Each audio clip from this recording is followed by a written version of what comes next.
नर हो न निराश करो मन को, कुछ काम करो कुछ काम करो, जग में रहकर कुछ नाम करो, ये जन्म हुआ किस अर्थ में अहो, समझो जिसमें यह व्यर्थ न हो, कुछ तो उपयुक्त करो तन को, नर हो न निराश करो मन को।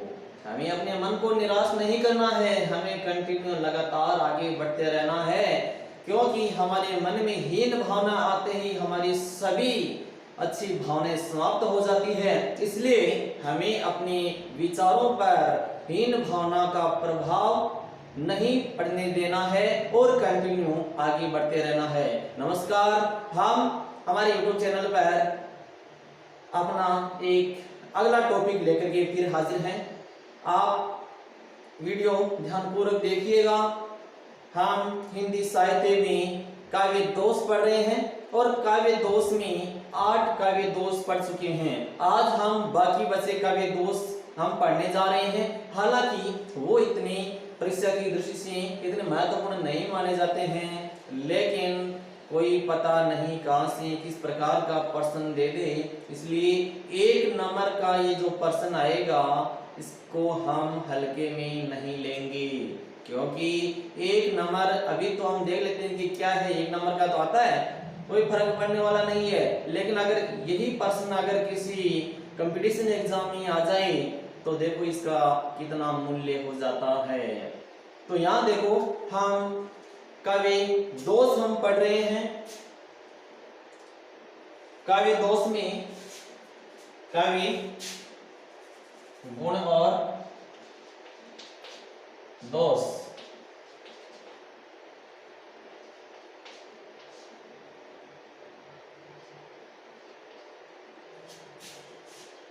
काव्य गुण और काव्य दोष में 5वां भाग हम पढ़ रहे हैं, जिसमें अगला दोष है हतवृत्त दोष। हतवृत्त दोष यह केवल छंदों में काम आता है। हतवृत्त नाम जो किसी जो रचना होती है उसमें किसी दोष की कमी होती है। देखो छंदोभंगी से कहते हैं, हतवृत्त दोष को छंदोभंगी दोष कहते हैं, जिसको इसकी परिभाषा इस प्रकार से है, जब किसी रचना में छंद का उचित ढंग से पालन न किया जाए वहां हतवृत्त दोष होता है।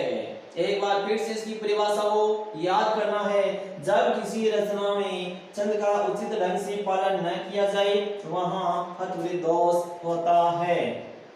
अब इसकी कुछ विशेष बातें ये है कि या तो छंद के लिए नियत मात्राओं या वर्णों की संख्या या गणों की व्यवस्था नियम के अनुसार नहीं होती, या तो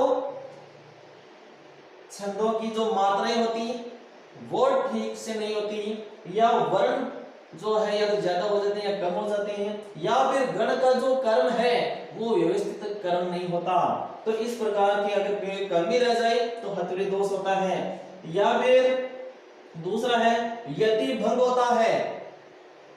यति भंग यानी जहां हम पूर्ण विश्राम करते हैं या अर्ध विश्राम करते हैं वह ठीक तरीके से नहीं हो, या आगे पीछे किसी वर्ण की आगे पीछे अधिक या कम जो नियत मात्राएं होती है उसके बाद में यदि का प्रयोग नहीं होता है वहां इस प्रकार का दोष माना जाएगा। या गति भंग होता है, उतार चढ़ाव। गति यानी स्वर की लय, हमारे सुर की क्या लय है, गाना कुछ और चाहते हैं मुंह से निकल रहा है कुछ और ही, तो ये अच्छा नहीं होता, यो गति भंग होता है। या फिर रस के अनुकूल छंद का प्रयोग नहीं होता, किस रस में किस प्रकार के छंद का प्रयोग करते हैं वह अगर उसमें नहीं होता तो भी इस प्रकार का दोष होता है। अब देखते हैं हम पहला उदाहरण, तू बेटी जीवन में आई सुखी झोली भर लाई। प्राचीन समय में बेटी का जन्म है वो एक अपराध माना जाता था, लेकिन वर्तमान में बेटी का जन्म अब अपराध न मान करके उनको एक बहुमूल्य रूप से दे दिया गया है। तू बेटी जीवन में आई सुखी झोली भर लाई। आज के टाइम की ये पंक्तियां हैं, जब बेटी का जन्म होता है तो किस प्रकार से घर में खुशियां छाती है। सच्चे सुखी झलक वाली तूने प्रथम दिखलाई। अब देखो एक बेटी के जन्म पर किस प्रकार से मुस्कुराहट उनके परिवार में आ जाती है, वर्तमान समय की बात हो रही है। तो यहां देखो यह ताटक छंद है, ताटक जिसे कहते हैं ताटक छंद। ताटक छंद के अनुसार मात्राएं होती है 16 14 मात्राएं। प्रत्येक यहाँ पहली पंक्ति है, तू बेटी जीवन में आई सुखी झोली बरलाई, यानी 16 के बाद भी यति का प्रयोग, उसके बाद भी 14 मात्राएं, उसके बाद में फिर 16 मात्राएं, उसके बाद में फिर 14 मात्राएं। अगर ऐसा है तो कोई इसमें दोष नहीं है, लेकिन इसमें कोई कमी है तो फिर देखो इसमें दोष होगा। हम देखते हैं पहले यहाँ मात्राएं 1 2 3 4 5 6 7 8 9 10 11 12 13 14 15 16 16 मात्राएं यहाँ पर आ रही है। 1 2 3 4 5 6 7 8 9 10 11 12 13 14 14 भी यहाँ आ रही है, कोई दोष नहीं है इसमें, लेकिन है आगे की पंक्ति में 1 2 3 4 5 6 7 8 9 10 11 12 13 14 15 16 17 18 16 तो आ रही है यहाँ पर। 1 2 3 4 5 6 7 8 9 10 11 12, लेकिन इस पंक्ति में मात्राएं आ रही है 16 और 12। 16 12 मात्राएं आने से यहाँ यति भंग हो गया, इसलिए हतवृत्त दोष माना जाएगा।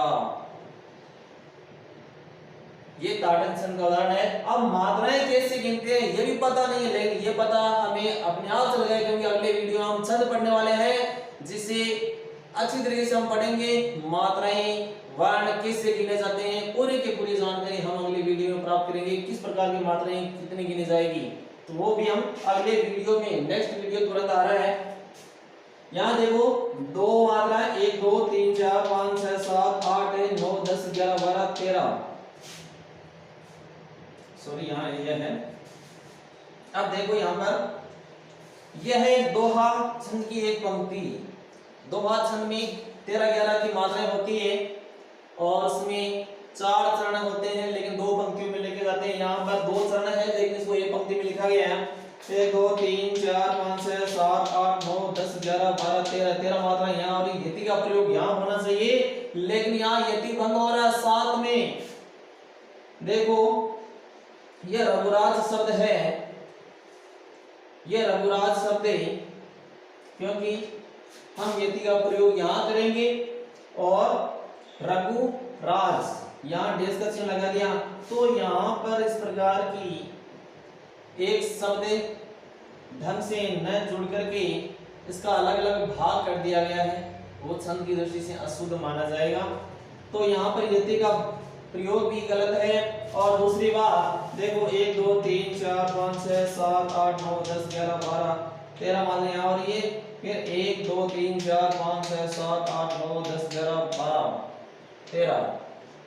13 मात्रा यहाँ हो रही है, तो फिर क्या अंतर हो गया? दो अक्षर का वर्णन होता है 13 11 पर इसकी मात्राएं होती है। तो इस प्रकार से ये छंद है वो थोड़ा सा अशुद्ध है मात्राओं की दृष्टि से, इसलिए इसको हम हतवृत्त दोष कहते हैं। उसी प्रकार से कई छंद बोलते हैं, दोहा बोलते हैं, तो दूसरी पंक्ति को किस प्रकार से राग से गाते हैं, नहीं गाते हैं। अगर वो राग होती है, लय होती है, अगर वह बिगड़ जाए तो इसका मतलब वो छंद की गति भी बिगड़ जाएगी। तो इस प्रकार से ये होता है हतवृत्त दोष। आगे हम देखते हैं, चलो अगला दोष।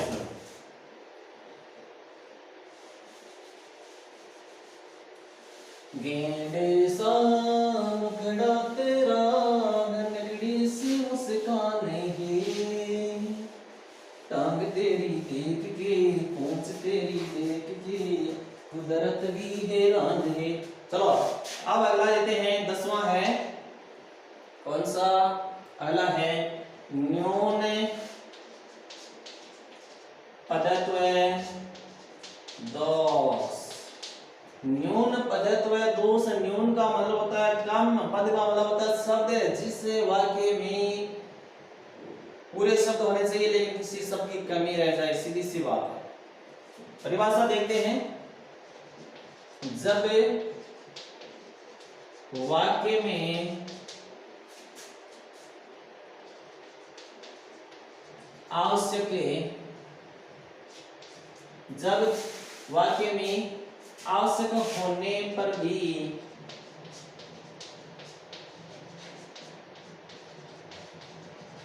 किसी शब्द का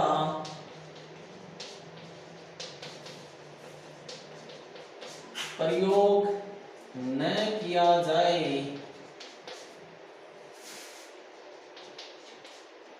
वहां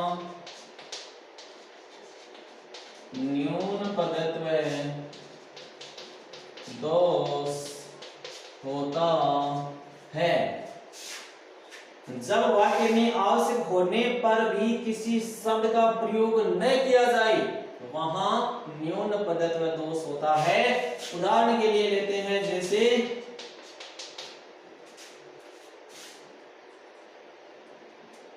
नंबर 1,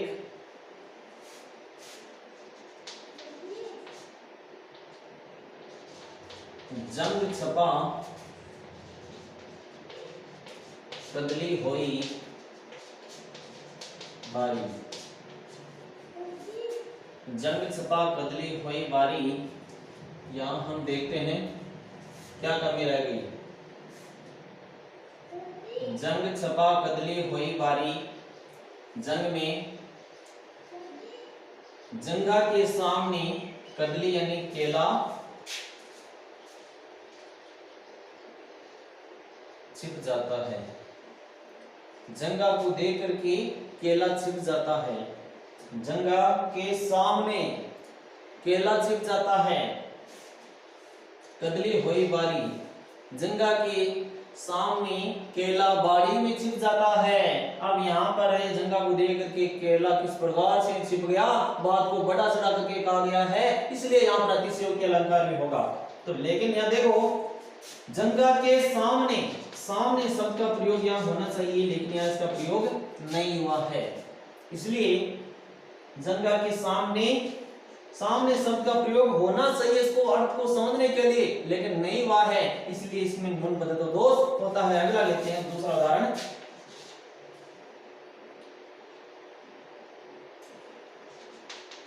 पानी पावक पवन, पानी पावक पवन प्रभु ज्यों असाधु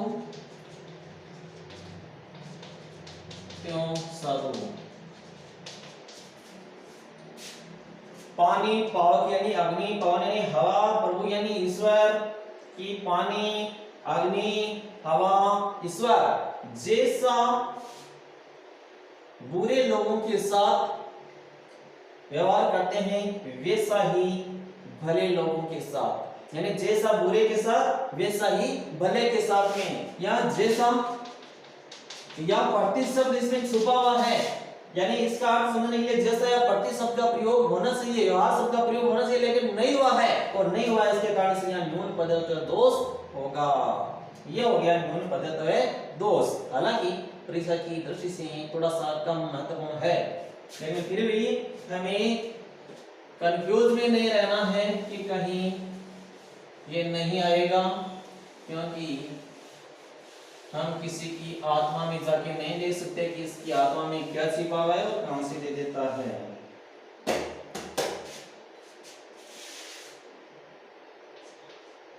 11वां है अधिक पदत्व दोष। वो पहले वाला न्यून पदत्व का विपरीत हो जाएगा, अधिक पदत्व दोष है। जब वाक्य में अनावश्यक शब्दों का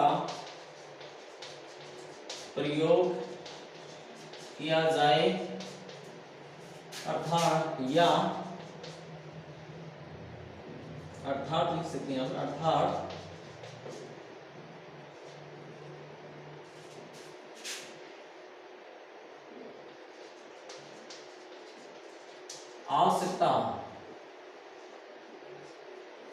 आवश्यकता से अधिक शब्दों का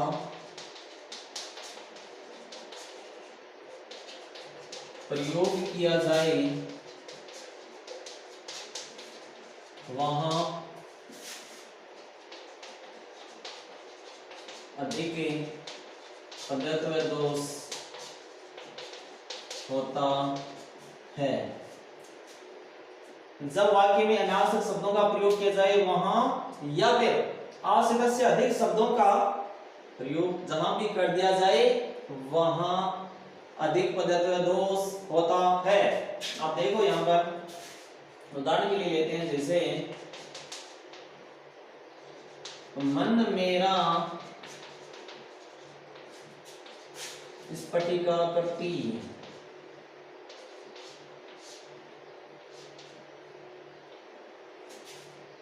रहे सदा गुरुदेव। मन मेरे स्फटिका करते रहे सदा गुरुदेव। दूसरा उदाहरण लेते हैं, लिपटी पुहुप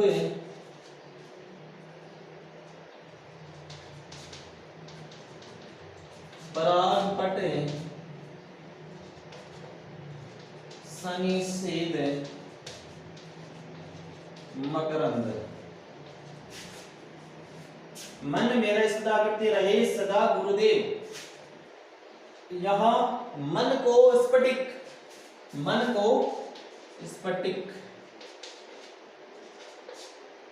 मणि के समान, स्फटिक मणि के समान बिल्कुल नरम, दयावान। स्फटिक नरम यानी स्वच्छ, एकदम स्वच्छ साफ, जिसको हम बिल्कुल दयावान कह सकते हैं। कि मन मेरा स्फटिक आकृति के समान, स्फटिक मणि की आकृति के समान हमेशा रहे। हे गुरुदेव, मेरा मन है वो स्फटिक आकृति के, स्फटिक मणि की आकृति के समान हमेशा बना रहे, ऐसी हमारी भावना है। अब स्फटिक आकृति, अब यहां देखो आकृति शब्द है, इस शब्द का प्रयोग करना कोई आवश्यक नहीं है, क्योंकि स्फटिक नाम लेते ही उसका मालूम पड़ जाता है, लेकिन आकृति के समान यहाँ थोड़ा सा अशुद्ध सा लगता है, तो आकृति शब्द का प्रयोग यहाँ अधिक हो रहा है, इसलिए इसका प्रयोग हमें यहाँ नहीं करना चाहिए, लेकिन किया गया है, इसलिए यहाँ पर वो दोष अधिक पदत्व है। लिपटी पुहुप पराग पट में सनी सेद मकरंदे। फूलों के पराग रूपी वस्त्र में, पराग क्या होते हैं? फूलों का रस। पुहुप होता है फूल, पट होता है वस्त्र, सनी यानी लिप्त, सेद यानी पसीना, और मकरंद, पराग होते हैं, मकरंद का मतलब होता है फूलों का रस। सॉरी, पराग फूलों में जो एक छोटा सा मीठा सा पदार्थ होता है, पराग, मकरंद यानी जो नई नई कलियां होती है उसमें मीठा सा रस। तो यहाँ देखो, लिपटी पुहुप पराग पट में सनी सेद मकरंद, यहाँ मकरंद देखो किसके समान, किसके बात हो रही है? यहाँ पर हवा की बात हो रही है। हवा फूलों के पराग रूपी वस्त्र में, इसका अर्थ लेना होगा फूलों के पराग रूपी वस्त्र में, तथा मकरंद रूपी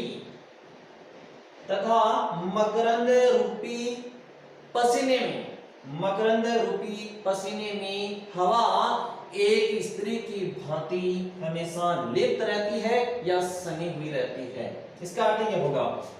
अब यहां देखो, ये पुहुप शब्द आया फूल है। अब पराग तो फूलों में ही होता है, हम सभी जानते हैं, कि भाटे में थोड़ी होता है, कि दीवार में पराग थोड़ी लगते हैं, कि खेजड़ी के पेड़ पर ये पराग थोड़ी लगते हैं, फूल होते हैं, फूलों में पराग होता है। तो यहां पर इस प्रकार के पुहुप शब्द का प्रयोग अधिक हो रहा है, इसलिए थोड़ा सा अशुद्ध सा लगता है। तो आप समझ रहे हैं या नहीं समझ रहे? इस बात को आप अच्छी तरह कमेंट में लिख करके बताना है, नहीं तो मैं टमाटर की फांसी खा के मर जाऊंगा, ऐसा नहीं करूंगा। देखो, मन मेरा स्फटिक आकृति, समझ गया आप दोनों को? तो इस प्रकार से ये काव्यांग परिचय दोष का जो अगला भाग है वो हम लेते हैं। अधिक पदत्व दोष तो हो गया, पढ़ने में थोड़ा सा आनंद आना चाहिए, आनंद के साथ में ऐसा नहीं है कि घनघोर गहरे दुख में डूब के पढ़े, लेकिन डूब के पढ़ेंगे तो फिर हमें याद नहीं होगा। इसलिए स्वच्छ मन से ईश्वर की आकृति के समान हमें पढ़ना है। अगला होगा वो है पुनरुक्त।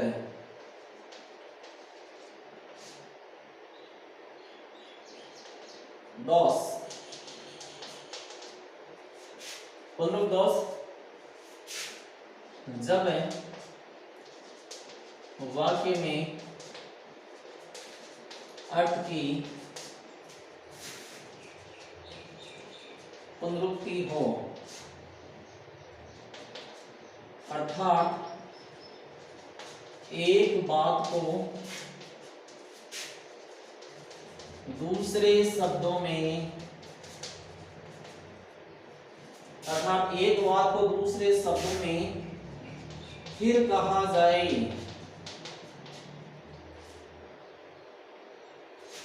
वहां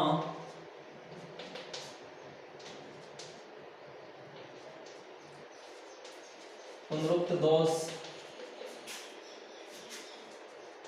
होता है। पुनरुक्त का मतलब होता है एक से अधिक बार। एक पुनरुक्ति प्रकाश अलंकार भी होता है, जब एक शब्द की बार बार आवृत्ति होती है पुनरुक्ति प्रकाश अलंकार। और यहाँ पुनरुक्त दोष है। दोष एक ही बात को पुनः बार बार कहा जाए तो क्या मतलब, एक बार को हर बात को हम एक बार में समझ जाते हैं, बार बार करने की आवश्यकता काम हम बहुत ज्ञानी है, हमें तो इतना ज्ञान है कि हम एक बात को एक बार में समझ जाते हैं, क्योंकि हम तो बहुत पढ़े लिखे हैं, विद्वान है, हमारे बराबरी तो हम ही कर सकते हैं, दूसरा कोई नहीं कर सकता। चलो हम लेते हैं उदाहरण के लिए, जैसे नंबर 1, दृश्य बड़ा था, रम्य, मंजूर, सुंदर, मनमोहन।